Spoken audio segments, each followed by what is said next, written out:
a man with a remarkable record of 60-0, never defeated out of his 60 duels. He was a Japanese swordsman, philosopher, strategist, rider, and ronin, and is known to be one of the best samurais of all time. And of course, we are talking about Miyamoto Musashi.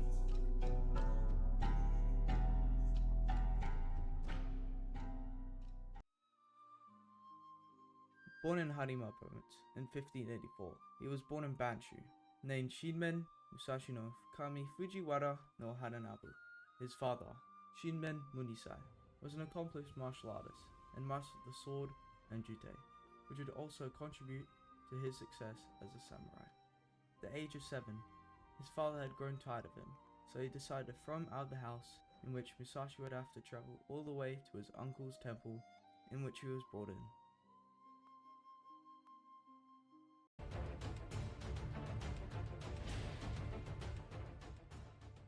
The first win in this record had happened at the young age of 13 against a samurai named Arima Kihei.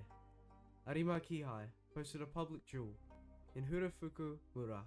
Musashi wrote his name on the challenge, seeking his first ever real fight. Then a messenger came to where Musashi was staying to inform him that his duel had been accepted. Doran, Musashi's uncle, was shocked by the news and tried his best to beg off the duel in Musashi's name. Based on his nephew's extremely young age, Kihei was adamant that the only way his honor could be cleared was if Musashi apologized to him when the duel was scheduled. So when the time was set for the duel, Musashi's uncle began frantically apologizing for his nephew, but all of a sudden, Musashi charged at Kihei with a 6-foot quarterstaff. Musashi threw Kihei on the floor. While Kihei was trying to get up, Musashi struck Arima between the eyes, then beat him to death. Arima was said to have been an arrogant, overly eager to battle, and not a terribly talented swordsman. 3 years after his first duel, Musashi would then leave Hirafuku to find his way in the world. He travelled the country, engaging in duels such as one with an adept called Akiyama from the Tajima province. He travelled along Sanyodo, which was the northern shore of the inland sea, to the Straits of Shimonoseki. He would then travel around and eventually land in his father's town, Nakasu. Musashi would soon find out that his father was in the middle of a campaign to get back the land of Kyushu. War would then start with the western provinces. He soon started fighting alongside his father. It was the first taste of war for Musashi. The campaign was a success, and after the campaign, Musashi's withering father would then retire from active duty.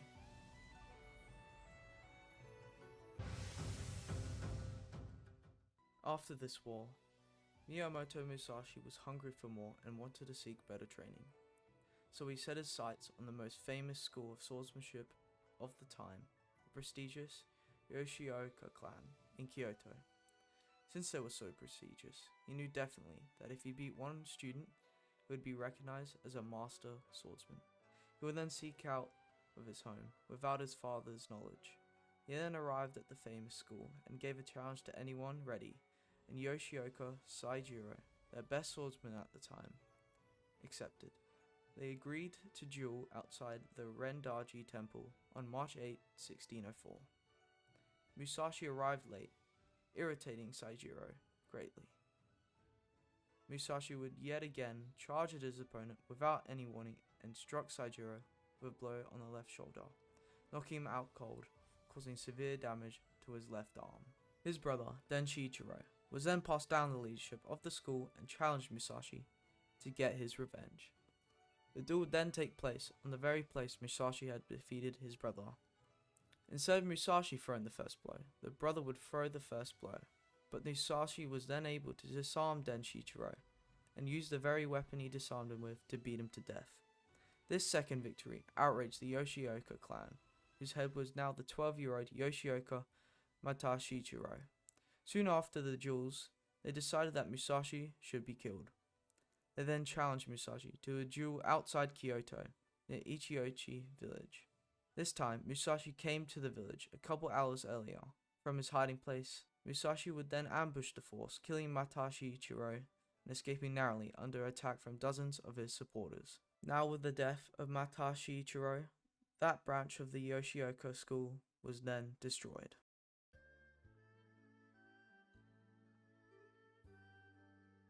Now destroying one of the most well-known clans in Japan, Musashi would now travel back to Kyoto. In the matter of days, he would bring down a whole school of swordsmanship that had conquered for over a century. He still had a lot to learn though, to be the man he is renowned for and known as one of the greatest warriors of all time. After he returned to Kyoto, he then travelled to Temple Nara. He would then find 4 warrior monks who were experts in Hozoin Ryu, which was the art of fighting with a lance. He was interested to test his best student against the challenger, and arranged 2 bouts with a monk named Okozo-in. Neither of the bouts the monk was unable to get the win against Musashi. After this, Musashi would promptly travel to Edo, a city that was known at the time for having extremely accomplished swordsmen.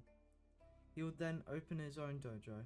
It would quickly spread around the city about his new style, and he was rushed with a lot of students, seeking this unique style.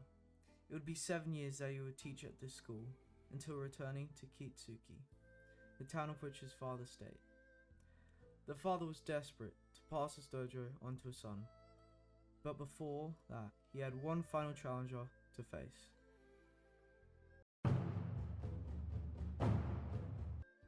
This challenge was the challenger Sasaki Koijiro, which was scheduled for April 13th, 1612, when Musashi was around 30 years old.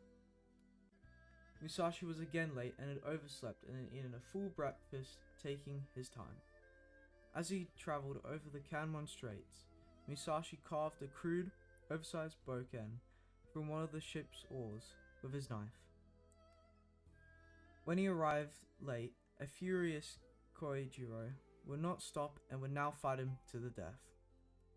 Musashi then responded with a taunt of his own, saying that Koijiro was clearly not confident in himself.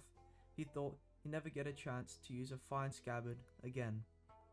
The two would then circle each other, and Koijiro leaped towards Musashi with his trademark overhead strike. Musashi would follow and swung his weapon. The 2 strokes met.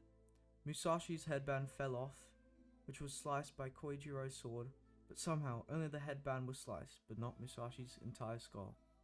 However, Musashi's strike was a lot more fatal, hitting Koijiro's skull.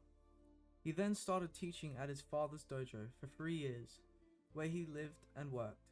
His relationship, however, with his father didn't get any better, his father constantly criticizing his son's martial arts ability at every moment he got. His father then died at the age of 35, which didn't sadden Musashi at the slightest. After this, Musashi received a letter from one of his former students, Mizuno Katsunari. He was invited to join for the Battle of Sekigahara, which war had broken out between the great clans of Tokugawa and Toyotomi. Katsunari requested that Musashi should serve as part of a special escort of 10 mounted warriors for his son. Musashi agreed and was ready for combat yet again. He would then meet up with Katsunari's forces, who were in front of 4,000 men, as they advanced forward on Osaka and to Kokubu. Just a few kilometers away, a large opposition had gathered. But on that day, Katsunari's army had managed to surround the Toyotomi forces. The attack was ordered at 10 p.m, and the Toyotomi were extremely confused. They then fled across the Ishii River, only to be stopped by Katsunari's men. It was said that Musashi was sending blows with his bokuto, defeating many. The Tokugawa were victorious, and finally the end of the Japanese Western warlords. After the war, he would then adopt a boy named Miki no Suke, which was the son of Nakagawa Shimanosuke, who had died on the Battle of Sekigahara. He would then set off to the castle town of Himejim, and from there he went to Hirafuku. For the next 2 years, Musashi would relentlessly train Miki no Suke, the fighting skills he had once learned from his father.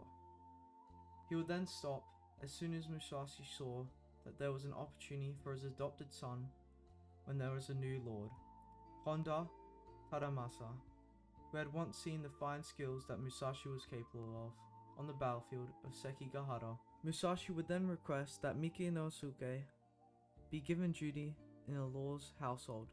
The lord would agree. There would then be a heartfelt tragedy when the lord would die from tuberculosis. This would mean Miki no Suke would have to traditionally commit seppuku, which was a ritualistic suicide by disembowelment. This step would lead to a scar that would never heal and haunt Musashi for the rest of his life. A year after this tragedy, Musashi would then adopt a new son, a young boy named Iori. Musashi would then made him serve for another lord, like he did once before with Okusawara Tarazane. Iori would eventually secure the rank of senior retainer, which was stationed on the southern island of Kyushu. Musashi would then move there and would spend 20 of the last years of his life.